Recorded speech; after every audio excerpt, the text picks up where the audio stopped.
in drawing a false equivalence between leaders like George Washington and Thomas Jefferson, and Confederate generals like Stonewall Jackson and Robert E. Lee.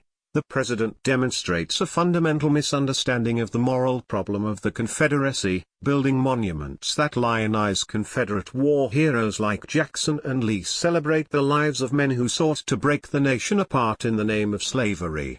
Sad to see the history and culture of our great country being ripped apart with the removal of our beautiful statues and monuments, Trump tweeted, doubling down on comments he made earlier in the week to reporters at Trump Tower. "You can't change history, but you can learn from it." Robert E. Lee, Stonewall Jackson, who's next, Washington, Jefferson? So foolish. Also, the beauty that is being taken out of our cities, towns and parks will be greatly missed and never able to be comparably replaced.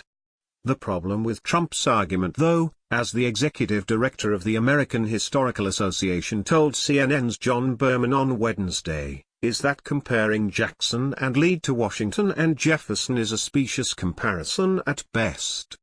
Yes, these were all slaveholders, and in that sense, Washington and Jefferson were deeply flawed individuals, he said. Lee and Jackson, however, have been honored for one thing, which is the attempt to create and then defend a new nation that existed for one reason, which was to protect the rights of some individuals to own other individuals. Mitch Landrieu, the mayor of New Orleans, addressed this very distinction in an emotional speech earlier this year that capped 2 years of intense debate in his city over what the monuments said and what they mean. The monuments, Landrieu said, are not just innocent remembrances of a benign history. These monuments celebrate a fictional, sanitized Confederacy, ignoring the death, ignoring the enslavement, ignoring the terror that it actually stood for, he said.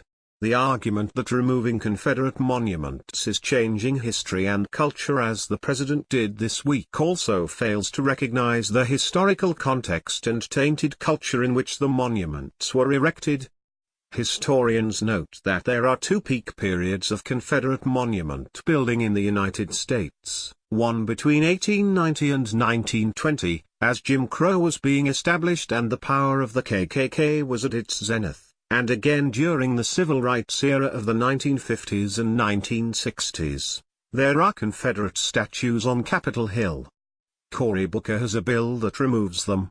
As such, it is hard to see the very construction of the monuments themselves as less about honoring the individuals they represent, and more about a concrete display of white supremacy during periods of intimidation and subjugation.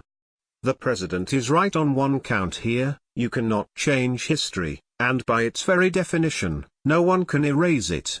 But new generations will undoubtedly see it differently as American culture evolves.